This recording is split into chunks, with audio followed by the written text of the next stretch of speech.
नमस्कार, कंज्यूमर अड्डा में आपका स्वागत है। मैं हूं मनोज श्रीवास्तव और आज का विषय है कॉपीराइट कंटेंट रॉन्ग। तो ये विषय क्यों है? देखिए, आप भी सोशल मीडिया पर ज़रूर होंगे और कुछ ना कुछ पोस्ट भी करते होंगे। अभी आपसे पूछा जाए कि क्या आप सोशल मीडिया इन्फ्लुएंसर बनना चाहते हैं या क्या आप कंटेंट क्रिएटर हैं, तो शायद आपको लगे कि ये अजीब सा सवाल है। लेकिन ये मीडिया जिस तरीके से इवॉल्व कर रहा है और एक तरह का दो तरफा जो इसमें संवाद की व्यवस्था है, उसमें हर व्यक्ति कंटेंट क्रिएटर है और हर व्यक्ति कंटेंट का कंज्यूमर भी है। इन सब में एक बहुत ही इम्पॉर्टेंट चीज़ है, इम्पॉर्टेंट बात है, जिसका कि एक बड़ा कानूनी आधार है और वो है कॉपीराइट। तो कॉपीराइट जो है, भारत का ही अगर हम एग्जाम्पल ले तो 1957 का एक्ट बना हुआ है। लेकिन अब जो नया इकोसिस्टम कंटेंट का इवॉल्व हुआ है सोशल मीडिया पर, तो एक नया पूरा पर्सपेक्टिव कॉपीराइट को मिल गया। बहरहाल 1957 का जो एक्ट है, उसकी मूल आत्मा आप समझ लीजिए कि क्रिएटर का जो इंटेलेक्चुअल राइट है, यानी जो उसने क्रिएट किया है अपनी बुद्धि से, अपने दिमाग से, अपने हुनर से, उसको अधिकार मिलना चाहिए और उसको प्रोटेक्शन मिलना चाहिए। जैसे कि राइटिंग है या कोई आर्ट पीस है, कोई फिल्म आप बनाते हैं, म्यूज़िक तैयार करते हैं, ऐसी कोई भी चीज़।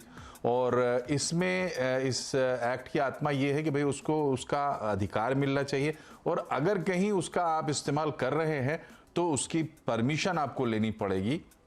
ये भी उसके अंदर प्रावधान है और परमिशन किस शर्तों पर देगा ये वो तय कर सकता है और उसको क्रेडिट भी आपको देना पड़ेगा। तो जो भी जिस व्यक्ति ने काम किया है, स्वाभाविक है उसका श्रेय उसको मिलना चाहिए। इसके लिए कॉपीराइट एक्ट के तहत आप अपनी रजिस्ट्री, अपने प्रोडक्ट जो आपका जो काम है उसको रजिस्टर आप करा सकते हैं। इसमें साहित्य, तमाम तरह के साहित्य, जो भी लिखा हुआ काम है, नाटक है, म्यूज़िक है, पेंटिंग है, फोटोग्राफी है, दूसरे आर्ट पीसेस है, कोई आर्टिकल आपने पब्लिश किया है या रिकॉर्डेड साउंड है आपके, या कोई फिल्म है, टीवी रेडियो का कोई काम और टेक्नोलॉजी से जुड़ा कोई काम, अब जैसे हम टेक्नोलॉजिकल इनोवेशन या इस तरीके की चीज़ें करते हैं, वो भी इसमें शामिल है। तो मूल रूप से जो कुछ भी अपनी बुद्धि, अपने हुनर का इस्तेमाल कर इंसान तैयार करता है, उस पर उसका पूरा हक रहे।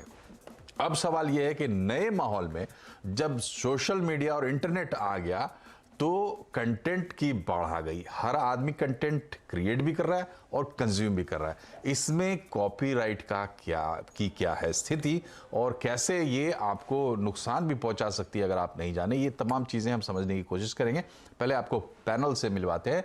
डिजिटल मार्केटिंग एक्सपर्ट और एंटरप्रेन्योर हर्ष शाह हमारे साथ हैं। ELT लॉ पार्टनर्स में वकील राजुल जैन हमारे साथ है और एक और digital marketing expert Aamir Junaid Ahmed हमारे साथ है। आप तीनों का बहुत बहुत स्वागत है।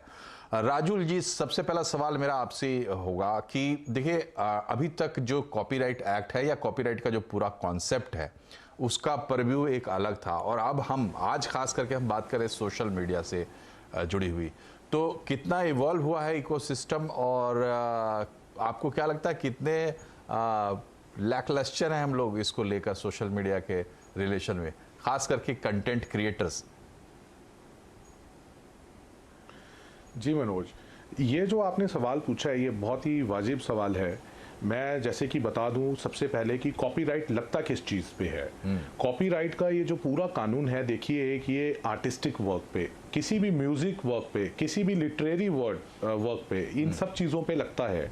जैसे कि इनफैक्ट आर्किटेक्चर जो आपके बिल्डिंग के स्ट्रक्चर्स बनाता है, ये उसके भी स्ट्रक्चर्स के डिज़ाइंस पे, फसाड्स पे, ये उन पे भी लगता है। पहले तो जो डिजिटल दुनिया से पहले तो एक फिजिकल वर्ल्ड के अंदर ही जब कोई इन्फ्रिंजमेंट नोटिस में आता था तो हम लोग नोटिस भेजते थे और सामने वाले को और बोलते थे कि आपने इन्फ्रिंजमेंट किया, आपने हमारे क्लाइंट का ये नुकसान किया है, और हम उसको बोलते थे कि आपने इतना मुनाफा कमाया होगा हमारे प्रोडक्ट से। तो इस तरीके से हम चीज़ें करते थे पहले के टाइम में। सोशल मीडिया की दुनिया में मनोज इस चीज़ का कोई पैमाना नहीं रहा है और सोशल मीडिया में जैसे कि डिजिटल प्लेटफॉर्म पे चीज़ों को पब्लिश करना बहुत ही आसान है और उसको देखने वाले जो ऑडियंस है बहुत वाइड है। वहाँ पे आपने जैसे ही कोई चीज़ लगाई उसको इमीडिएटली उसकी रिपरकशंस कहीं कैसे भी हो सकती है। और ये देखने वाली बात ये है इसमें कि एक सेम कॉपीराइट को, जबकि कोई ये एक लॉ में एक बात बोली गई है, डॉक्ट्रिन ऑफ फेयर यूसेज। तो डॉक्ट्रिन ऑफ फेयर यूसेज बोलता है कि नेचर ऑफ आपने जो कॉपी कर लिया उसका कितना अमाउंट आपने यूज किया, उसने आपका पर्पस क्या किया। और यहाँ पे पर्पस बहुत इंपॉर्टेंट है कि आपने कमर्शियल पर्पस के लिए किया या पर्सनल पर्पस के लिए किया। अब धीरे धीरे ये भी एक बहुत बड़ी समस्या हो चुकी है, जैसे जैसे लोग कंटेंट इन्फ्लुएंसर बन रहे हैं, कंटेंट इन्फ्लुएंसर बनने की वजह से सोशल मीडिया के ऊपर कमर्शियलाइजेशन का एस्पेक्ट आ गया है। अभी तक अदरवाइज सोशल मीडिया पे एक थिन लाइन डिफरेंस को विड्रॉ करना कि ये कमर्शियल पर्पस के लिए किया या आपने पर्सनल पर्पस के लिए किया, ये पहले के जमाने में बहुत मुश्किल था। जब फेसबुक नया नया आया 2004-5 में, जब अकाउंट लोगों ने खोले, तो ऐसा लगता था कि मैं शायद अपने दोस्त को दिखा रहा हूं ये चीज। बट आज इससे बात कहीं आगे बढ़कर चली गई है, लोगों को लोग सोशल मीडिया के थ्रू भी जानने लग गए हैं। तो यहाँ पे ये अब तो कोर्ट्स के पास चला गया ये मैटर, ये तो अब अदालतें मैटर इंटरप्रेट करती हैं कि आपने कमर्शियली यूज किया या पर्सनली यूज किया। जी, तो जब विवाद में चीज़ें आ जाती हैं, कोर्ट में जाती है, फिर उस पर अलग तरीके से बढ़ सकते हैं। बहरहाल आज हमारा मकसद ये है कि जो लोग सोशल मीडिया पे आ रहे हैं और ये सोच रहे हैं कि कंटेंट क्रिएशन के जरिए वो कुछ भी करेंगे, चाहे वो कमर्शियल यूज़ करें या अवेयरनेस के लिए या whatever may be the purpose. Harsh, ये बताइए कि डिजिटल मार्केटिंग तो लार्जली डिपेंडेंट है सोशल मीडिया पर, तो और उसमें वो तमाम लोग शामिल हैं जिनकी हम बात कर रहे हैं, इन्फ्लुएंसर्स हैं, कंटेंट क्रिएटर्स हैं। क्या अभी जो इकोसिस्टम है उसमें कॉपीराइट का पूरा जो उसकी जो पूरी ताकत, उसको इम्प्लीमेंट करने की जिम्मेदारी, चाहे आप जैसे भी देख लीजिए, वो प्लेटफॉर्म्स पे है और प्लेटफॉर्म्स अपने फ़ायदे के लिए उसका इस्तेमाल कर सकते हैं, करते भी होंगे। कि जैसे मान लीजिए मेरा कंटेंट है, मैं डाल रहा हूं और उसमें 2-4 कॉपीराइट स्ट्राइक्स आ जाते हैं, तो फिर मेरा क्या होगा, मेरे हैंडल का क्या होगा, मेरे चैनल का क्या होगा, ये सब कुछ तय करेगा प्लेटफॉर्म। आप क्या कहते हैं? तो मनोज जी, जैसे राजुल जी ने बोला कि जब ये प्लेटफॉर्म्स आए थे, फेसबुक, इंस्टाग्राम, यूट्यूब, सारे नए नए थे, तब कॉपीराइट इतना स्ट्रिक्ट नहीं था उसमें। पर अभी कैसे हो गया कि सारी चीजें अल्गोरिदम बेस्ड हो गई है। तो आप जैसे ही कोई कंटेंट डालते हो जिसमें कोई म्यूजिक है या कोई साउंड है या कोई आर्टिस्टिक वर्क है, तो अल्गोरिदम तुरंत उसको पकड़ लेता है और या वो बंद कर देता है या आपको वो अपलोड नहीं करने देता है, या अगर आपने अपलोड कर भी दिया तो वो लोग तुरंत आपको 1 या 2 दिन में नोटिस आ जाएगा कि हमने आपका ये कंटेंट निकाल दिया है। या जैसे हमारे कुछ क्लाइंट्स के साथ हुआ है कि अपलोड तो हो गई रील उनकी, पर 1 दिन बाद आ गया और पता चला कि जो साउंड था वो कॉपीराइट प्रोटेक्टेड था और उन्होंने पूरा का पूरा साउंड निकाल दिया। और 3 या 4 स्ट्राइक आ गई अगर, तो वो लोग पूरा का पूरा हैंडल बंद कर देते हैं, चैनल बंद कर देते हैं। फिर ऑप्शन है आप हमारे पास के जहां पे हम अपील कर सकते हैं, प्लेटफॉर्म पे जाके उनके साथ बात की करते हैं और फिर उनको बोलते हैं कि निकालने के लिए, पर वो तकरीबन 1 महीना 2 महीना चले जाता है कभी कभी। कब कुछ टाइम पे आपको वापस मिल भी जाएगा आपका अकाउंट या आपका चैनल या आपका हैंडल, और कुछ जगह पे नहीं भी मिलेगा। सो काफी प्लेटफॉर्म पे डिपेंड करता है कि आप कितने अच्छे तरीके से अपील कर रहे हो, और सामने वाला जो ऑन द अदर साइड जो रिव्यू कर रहा है वो डिसाइड करता है, और उनके पास बेसिकली पूरा राइट है कि या वो रखे या निकाल दे उसको। जी, तो पूरी तरह से उनके हाथ में मामला चला जाता है। लेकिन जुनैद, आपसे हम ये समझना चाहेंगे कि सपोज कोई अगर समझना ही चाहे, खास करके अगर हम एक स्पेसिफिक किसी भी प्लेटफॉर्म पे हम काम करना चाहते हैं और हम ये समझना चाहते हैं कि कॉपीराइट के क्या इश्यूज है, क्योंकि बहुत सारा कंटेंट जो है उसका कॉपीराइट वो लोग लेके रखते हैं, क्योंकि उनको अब जैसे इंस्टाग्राम पे रील्स के लिए वो लोग म्यूजिक लेके रखते हैं, तो किस प्लेटफॉर्म पे कॉपीराइट की स्थिति क्या है, ये हम कैसे समझ सकते हैं? सबसे पहले तो मैं सीएनबीसी आवाज के सभी दर्शकों को गुड इवनिंग विश करना चाहूंगा और बैठे यहाँ पर पैनलिस्ट को भी। साथ ही साथ सीएनबीसी आवाज को धन्यवाद करना चाहूंगा कि ये एक बहुत इम्पोर्टेंट इशू आज के टाइम के लिए है। इसको पब्लिक प्लेटफॉर्म पे ला करके एक जागरूकता, जो सबसे इम्पोर्टेंट बात है वो जागरूकता की कमी है जी। अगर हम लोग जो कंटेंट क्रिएटर्स हैं, इनके लिए जो भी हमारा सोशल मीडिया चैनल्स है, उन चैनल्स पे गाइडलाइंस बहुत अच्छी तरह से और बहुत डिटेल्ड में प्रोवाइड किया जा चुका है। तो content as a content creator हम लोग क्या करते हैं कि सबसे पहले हम लोग जो भी सोशल मीडिया को यूज करना चाह रहे हैं, चाहे वो फेसबुक है, चाहे इंस्टाग्राम है या यूट्यूब है, उनके गाइडलाइंस को बहुत माइन्यूटली पढ़ना चाहिए और साथ ही साथ जो हमारे क्लाइंट्स हैं उनको एडुकेट करने की भी जरूरत है। क्लाइंट्स चाहते हैं कि उनका जो भी कंटेंट है या उनका प्रमोशन ज्यादा से ज्यादा रीच करे और ज्यादा से ज्यादा लोग उसको देख पाए, ज्यादा से ज्यादा लोगों तक उनकी पहुंच हो पाए।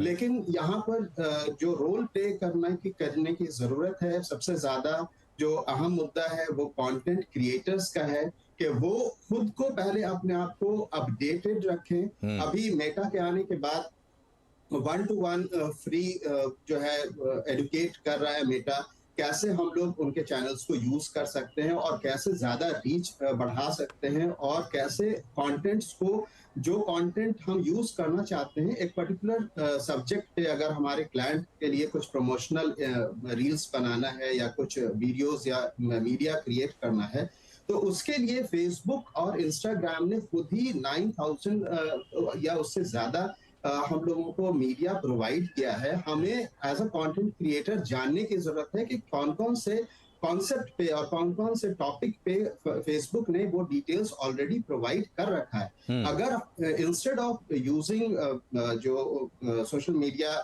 का अलग जगह से जाकर के लेने से, अगर हम लोग उसी प्लेटफॉर्म से वो मीडिया को उठाएं जो वो खुद प्रोवाइड कर रहा है, तो हम खुद भी बच सकते हैं और हम अपने क्लाइंट्स को भी बचा सकते हैं। यूजुअली हमारे क्लाइंट्स जो होते हैं वो या तो लीडर्स होते हैं या फिर वो सेलिब्रिटीज होते हैं जिनका एक भी पोस्ट आने से बहुत वायरल हो सकता है। तो वहां पर अगर हम लोग अपने आप को एडुकेट करें, जो हमारे सोशल मीडिया क्रिएटर्स हैं वो अपने आप को एडुकेट करें और उसके लिए हेल्प लें from the social media itself, इसलिए कि वहां पे इनफ कंटेंट मौजूद है और वहां पे बहुत माइन्यूटली सारे गाइडलाइंस को दिया है उन्होंने। उसको धीरे धीरे समय दे करके पढ़ने की और समझने की जरूरत है, ताकि इस तरह के परेशानी से खुद को भी बचाया जा सके और जो हमारे इम्पोर्टेंट क्लाइंट्स हैं उनको भी इस तरह की दुविधा में आने से हम बचा सके। जी हर्ष, मेरा अगला सवाल ये है कि अभी जैसे हमारे ऊपर कॉपीराइट स्ट्राइक आता है, ये तो बात ठीक है, लेकिन सपोज हमारा कंटेंट कहीं और लगा हुआ है, हमें दिखाई देता है या हम मतलब खोज पाते हैं, हम क्या करें? हम अपना कॉपीराइट कैसे क्लेम करें सोशल मीडिया पर?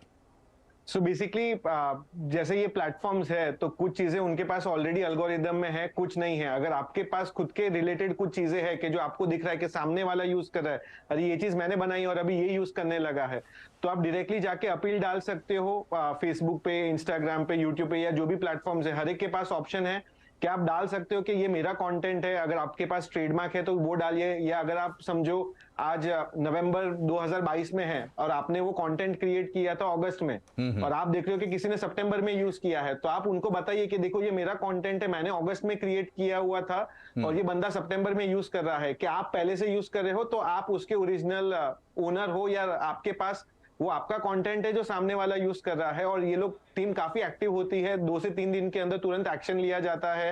वो लोग सामने वाले को, जो भी पर्सन यूज कर रहा है, उनको तुरंत ईमेल भेजते हैं, मैसेज भेजते हैं कि हमें आपके पास से ये एक सो एंड सो पर्सन ने क्लेम किया है, आपके पास 2 दिन है। अगर आप अपने आप को प्रूफ नहीं कर सके कि आपका ओरिजिनल कंटेंट है तो आपका ये कंटेंट निकाल दिया जाएगा, प्लस सामने वाले के ऊपर स्ट्राइक हो जाती है। और काफी प्लेटफॉर्म्स बहुत स्ट्रिक्ट होते हैं कि अगर 3 स्ट्राइक आ गई तो आपका अकाउंट भी निकाल देते हैं कुछ चीजों में। जी तो अगर आपका खुद का कंटेंट है तो आप बेझिझक जाके अपील कीजिए अगर आपको दिख रहा है कि कोई और यूज कर रहा है उसको तो। और टीम काफी सपोर्टिव होती है ये बैक एंड प्लेटफॉर्म्स पे और वो तुरंत एक्शन लेती है इस चीज को लेके। जी, तो आप भी अपना क्लेम कंटेंट का कर सकते हैं। राजुल जी, एक बहुत ही कॉमन सवाल है जो सबके मन में रहता है। देखिए, खास करके म्यूजिक की हम बात करते हैं, हर एक कंटेंट का कॉपीराइट का एक पीरियड होता है, उस पीरियड के बाद वो कॉपीराइट फ्री हो जाता है, फिर क्या होता है? तो एक तो आप बताइए कि म्यूजिक का, अब जैसे बॉलीवुड का म्यूजिक बहुत यूज होता है, तो कितना पुराना म्यूजिक जो है वो कॉपीराइट फ्री होता है और कॉपीराइट फ्री होने के बाद भी क्या वो प्रोटेक्टेड होता है? थोड़ा इसके बारे में क्लैरिटी चाहिए। जी मनोज जी, सबसे पहले मैं आपको बता दूं, जो कॉपीराइट है ये कभी भी फ्री नहीं होता है। ओके। नॉर्मली कॉपीराइट एक लाइफ टाइम होता है। पेटेंट्स का जो केस होता है, पेटेंट्स नॉर्मली विकेट हो जाते हैं कुछ सालों के बाद, बट कॉपीराइट्स कभी विकेट नहीं होते हैं। और नॉर्मली जो कॉपीराइट है, कॉपीराइट में अनटिल अनलेस जो ऑथर ऑफ द कॉपीराइट है उसकी डेथ हो जाए तब तक पोजीशन क्लियर नहीं होती है, तब तक वो कॉपीराइट ही माना जाता है। ठीक है। और उसके बाद भी ऐसा भी होता है, कई लोग अपनी सक्सेशन डीड्स भी लिख जाते हैं ऐसे केसेस में। तो हम ऐसा कह नहीं सकते। और जो पुराने, जहाँ तक कि पुराने गानों की बात रही, हम लोग सभी लोग सुनते हैं रेगुलरली, शादियों में भी बजाते हैं। देखिए अब एक सबसे इम्पोर्टेंट मुद्दा है, शादियों में डीजे बजता है जी। अब जो डीजे वाले हैं वो गाने चलाते हैं, वो अक्सर ये नॉर्मली ऐसा दर्शकों में नॉर्मली ये नॉर्मल नोशन नहीं है ऑर्डिनरी लाइफ में कि वो सबको लगता है कि ये तो बजा ही सकते हैं, उसमें कोई बात नहीं है। मतलब ये इतनी बात जहन में इतनी फैल चुकी है, बट ऐसा नहीं है। अगर आपको कोई भी गाना बजाना है, इट शुड बी प्रॉपरली, भी उसको लाइसेंस लेना चाहिए आपको बजाने के लिए। तो इसीलिए अगर आप बहुत बड़े बड़े अगर आप कोई मेगा इवेंट्स देखेंगे, मेगा इवेंट्स में आपको जनरली ऐसा कोई म्यूजिक नहीं मिलेगा कि वो एकदम से बजा रहे हैं। और अगर वहां पे म्यूजिक होगा भी तो वो नॉर्मली म्यूजिक जो होता है वो कॉपीराइटेड होता है। आप 5 स्टार होटल्स में जाइए, 5 स्टार होटल्स में आप देखेंगे लाइव लोग पियानो बजा रहे हैं या वायलिन बजा रहे हैं। वो किस वजह से है? तो नॉर्मली इसी वजह से होता है कि भी आप वहां पे ये यूनिक म्यूजिक है, वो इंस्टेंट है वहां पे, उसके लिए कॉपीराइट की जरूरत नहीं है। कुछ स्टेट्स में तो बल्कि जी उसके लिए कॉपीराइट की जरूरत नहीं है। और बल्कि कुछ स्टेट्स में तो, महाराष्ट्र में जैसे म्यूजिक रेस्टोरेंट्स वगैरह में, होटल्स में म्यूजिक बजाने के लिए एक म्यूजिक लाइसेंस होता है बकायदा अलग से। बिल्कुल लाइसेंस आता है। तो जी तो यहाँ पे जो बातचीत हम कर रहे हैं, हमारा देखिए मकसद एक तो ये है कि आप कम से कम उसके कॉपीराइट स्ट्राइक के जद में ना आए, इसके लिए आप एहतियात रखें। दूसरी बात ये है कि सोशल मीडिया पर जब भी आप कोई कंटेंट क्रिएट करते हैं तो उस पर आपका ऑटोमेटिकली कॉपीराइट बन जाता है। इसको सही तरीके से आपको प्रूव करना पड़ेगा, ये बात भी सही है। लेकिन जो प्लेटफॉर्म आप यूज कर रहे हैं उसके साथ जो यूजर अग्रीमेंट आपने किया है, तो उस प्लेटफॉर्म ने आपसे ये बात मनवा ली है कि आपका कंटेंट उनका भी कंटेंट होगा और वो जैसे चाहे उसका इस्तेमाल कर सकते हैं। उसमें ज़्यादातर में एक सुरक्षा ये है कि वो अपने प्लेटफॉर्म से बाहर उसका इस्तेमाल नहीं कर सकते। लेकिन इन तमाम चीज़ों का इस्तेमाल आप तभी कर सकते हैं जब आपको इसकी जानकारी होगी। इसलिए बने रहिए हमारे साथ। हम एक छोटे से ब्रेक के लिए रुक रहे हैं।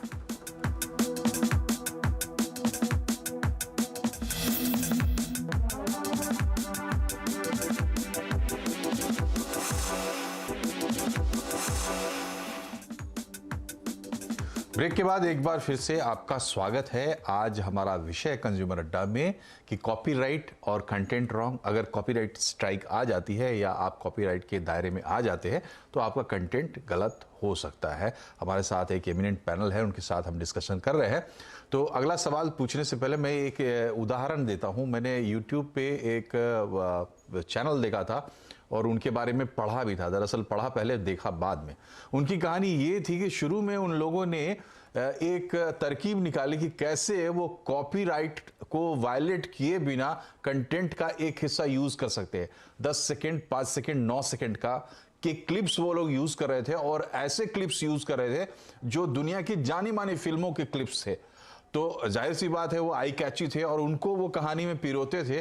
तो उन्होंने कुल 11 वीडियो बनाए थे, 10-11 वीडियो बनाए थे और बहुत ही पॉपुलर हुआ वो चैनल। लेकिन उसके बाद उसकी अंत भी हो गई। उन जो लोग थे उनके बीच में भी कुछ टकराव हुआ और ये मसला आगे जाकर फंस ही गया। तो मॉरल ऑफ द स्टोरी ये है कि आज अगर आप बच रहे हैं तो जरूरी नहीं कि हमेशा बचे, आगे फंस जाएंगे। हर्ष जी ये बताइए, ऐसी कौन सी चीजें हैं जिनसे हमको अभी बचना चाहिए, जो भले आज हमें लग रहा है कि बहुत बड़ी परेशानी नहीं है लेकिन कल को परेशानी बन सकती है। जैसे फॉर एग्जांपल मैं अपनी तरफ से एक ऐड कर रहा हूं कि बहुत सारा म्यूजिक जो है वो कॉपीराइट फ्री हमें मिल जाता है, लेकिन ऐसा पता चला है कि बाद में वो लोग क्लेम कर देते हैं और आपके साथ नेगोशिएट करते हैं और आप एक तरह से कह सकते हैं कि एक रैंसम जैसा आपको भरना पड़ सकता है। तो हर्ष जी, इस पर आपकी क्या सलाह है? जी मनोज जी, सो बेसिकली मेरा इस मुद्दे पे जैसे हम करते हैं, सो मैं बताता हूँ हम क्या करते हैं कि जिसके थ्रू हम ये चीजों से निकल पाते हैं। तो 2-3 चीजें हैं। जैसे आप कुछ साइट्स है ऑनलाइन के जहाँ पे जाके आप म्यूजिक खरीद सकते हो जो रॉयल्टी फ्री होता है, जहाँ पे आपको कॉपीराइट इशू नहीं आता है। आप महीने का 400, 500, 600 रुपये अगर भरो तो पेड प्लान्स भी है अच्छे, अगर आपको तुरंत स्टार्ट करना है और आपको नहीं करना है तो फ्री प्लान्स भी हैं उनके पास, कि जिसके थ्रू आप ये कंटेंट और ये म्यूजिक या आप इवन वीडियो के लिए जो वीएफएक्स बोलते हैं कि जो डिजाइन आते हैं, वो सारी चीजें ऑनलाइन है, बहुत सारे साइट्स है कि जो सारी चीजें फ्री में प्रोवाइड करते हैं, कि अगर आप यूज करो तो आपको प्रॉब्लम बिल्कुल भी नहीं आएगा। और उनके पास फ्री प्लान्स भी है और कुछ पेड प्लान्स भी है कि जो आप यूज कर सको अगर आपको पे करना हो तो, राइट। एक चीज ये है, और दूसरी चीज ये है कि सारे प्लेटफॉर्म्स पे हर हफ्ते कुछ ना कुछ चीज होती है जो ट्रेंडिंग होती है। इंस्टाग्राम पे ट्रेंडिंग होती है, ट्विटर पे ट्रेंडिंग होती है, टिकटॉक पे ट्रेंडिंग होती है। टिकटॉक तो इंडिया में अभी है नहीं, पर जब था यूट्यूब पे ट्रेंडिंग होती है। तो अगर आप वो ट्रेंडिंग म्यूजिक लेके ये चीजें बनाते हो तो एक एज अगर आप कंटेंट क्रिएटर हो तो आपकी रीच बहुत अच्छी हो जाती है, बहुत लोग उसको देखेंगे भी, क्योंकि वो ऑलरेडी प्लेटफॉर्म्स वो चीजें प्रमोट कर रहे हैं कि जिसके थ्रू आप आगे लेके जा सकते हो। और दूसरी चीज ये है कि आप खुद अपने टॉपिक स्पेसिफिक, अगर मैं आज आर्टिस्ट हूं तो मैं आर्ट स्पेसिफिक चीजें ढूंढ सकता हूँ कि जो ट्रेंडिंग है। मैं फैशन कंटेंट क्रिएटर हूं तो मैं फैशन रिलेटेड चीजें ढूंढ सकता हूँ। तो अगर आप जो चीजें ऑलरेडी ट्रेंडिंग है आप उसको लेके आगे बढ़ोगे तो आपको प्रॉब्लम। जी जी। तो अगला सवाल जी जी जी, अगला सवाल जुनैद से ले लेते हैं, वक्त कम है। जुनैद ये बताइए कि हमारे पास ऑप्शन क्या है? मैंने ये कहा कि भाई आप क्रिएट करते हैं तो कॉपीराइट आपका हो गया, लेकिन मानेगा कौन? मैं कोई कंटेंट क्रिएट करता हूं, मान लीजिए मैं एक किताब लिखता हूं तो मैं उसका कॉपीराइट रजिस्ट्रेशन करवा सकता हूं, मेरा पब्लिशर करवाएगा। लेकिन सोशल मीडिया पर जो कंटेंट हम लोग क्रिएट कर रहे हैं, सीरियस कंटेंट क्रिएट कर रहे हैं, बड़ी मेहनत लगती है कुछ लिखने में या कुछ गाने में बनाने में, उसको कैसे सिक्योर करें कि उस पर हमारा कॉपीराइट क्लेम बने? जब हम उस पर कॉपीराइट क्लेम करें तो वो हमें मिले। एज अ कंटेंट क्रिएटर जब भी हम लोग कोई कंटेंट बनाते हैं तो that of the content creation ये एक इम्पॉर्टेंट पार्ट होता है। अगर हमने कोई कंटेंट क्रिएट किया है, कोई म्यूजिक बनाया है, कोई रील बनाया है और एक पर्टिकुलर डेट को हमने बनाया है और उसमें हम लोगों ने सारी चीजों को ध्यान में रखते हुए बनाया है ताकि हमारे ऊपर हमने किसी रॉन्ग बेस को यूज नहीं किया है, तो ये ऑटोमेटिकली ये हमारे लिए एक कॉपीराइट बनता है कि अगर कोई हमारा ये क्रिएटेड कंटेंट को दूसरा आदमी यूज कर रहा है तो हम उसको चैलेंज कर सकते हैं। और उसके लिए हम लोगों के पास बहुत सारे अदर वेज हैं जहां पर हम लोग अपने बनाए हुए क्रिएटिव्स को रजिस्टर करा सकते हैं और हम अपने क्लेम्स कर सकते हैं ताकि दूसरे यूजर्स उसको यूज नहीं करें। दूसरा इम्पोर्टेंट एक जो और बात है जो यहाँ पर एज अ कंटेंट क्रिएटर हम लोगों के पास चैलेंजेस होते हैं कि हमारे यूजर्स हमेशा चाहेंगे कि उनको ज्यादा रीच मिले, तो उसके लिए बहुत सारे थर्ड पार्टी एप्स भी मौजूद हैं। उन थर्ड पार्टी एप्स को यूज करके भी अगर हम लोग रील्स बनाते हैं या वहां पे कुछ म्यूजिक्स अवेलेबल हैं, उन म्यूजिक को अपने बैकग्राउंड में यूज करते हैं तो वो हमारा कॉपीराइट का उल्लंघन भी नहीं होगा और वो हमारा अपना क्रिएटेड कंटेंट होगा और हम लोग उसको रजिस्टर भी करा सकते हैं। और डेट ऑफ क्रिएशन ऑलवेज एक इम्पॉर्टेंट पार्ट होता है कि वो हमने क्रिएट। ये पूरा इकोसिस्टम तो कोलैबोरेशन पे चलता ही है, और अगर आप कोलैबोरेशन जायज अच्छा कोलैबोरेशन करेंगे तो आपको कॉपीराइट प्रूव करने में भी वो मदद करेगा। ये आप जुनैद की बात से समझ सकते हैं। राजुल जी, आपसे आखिरी सवाल, क्या कॉपीराइट का जो हमारा एक्ट है वो काफ़ी है या नए इन्वायरमेंट में हमें कुछ नया मैकेनिज्म, कोई रेगुलेटर, कुछ तब्दीलियां करने की ज़रूरत है? जी बिल्कुल, आपने जो ये सवाल आपने पूछा, बल्कि मैं इस पे बात भी करना चाहता था। अभी जैसे आपको एक बहुत ही ताज़ा एग्जांपल देता हूँ कि डिज़ाइन एक्ट भी है। जैसे अभी अब नए नए तरीके के लेट्स से बॉटल्स के डिज़ाइन है, कुछ भी हैं। लोगों ने क्या किया कि भी कॉपीराइट से बचने के लिए, मान लो एक फोटो को एडिट किया और फोटो को एडिट करके किसी और अपना प्रोडक्ट बेचना, और प्रोडक्ट लेट से कोई बॉटल है या कोई कंटेनर है प्लास्टिक का, तो उसका उसने डिजाइन कहीं से कंटेनर लिया और उसको सुंदर लगाने के लिए अपना वो उसने डिजाइन वहां पे चिपका दिया। तो इसमें सीधा का सीधा जो आपका इन्फ्रिंजमेंट है, आपका सीधा डिजाइन एक्ट का इसमें इन्फ्रिंजमेंट इन्वॉल्व हो गया अब आपके ऊपर। तो इसमें दर्शकों को यह भी जानने की जरूरी है कि भी सोशल मीडिया के कारण केवल आपका जो इन्फ्रिंजमेंट है वो कॉपीराइट का नहीं है, वो और बहुत ज्यादा बढ़ चुका है, डिजाइन एक्ट का भी हो चुका है। और कभी कभी हमने ऐसे केसेस को, ऐसे कॉम्प्लेक्स केसेस को भी हैंडल किया है जहां पे बहुत ही यंग लोग थे और उन्होंने वक्त कम है इसलिए आपको रोक रहा हूं राजुल। आप तीनों का बहुत बहुत शुक्रिया हमसे जुड़ने के लिए। दरअसल राजुल जो बात कह रहे हैं कि ये एक बड़ा मामला है और इसके दायरे में कई कानून आ जाते हैं, जो नई नई चीजें उभर रही है, उससे फिलहाल एज अ यूजर आपको सावधान रहने की जरूरत है। यही हमारा मकसद था। कार्यक्रम में फिलहाल इतना ही। बहुत बहुत शुक्रिया। नमस्कार।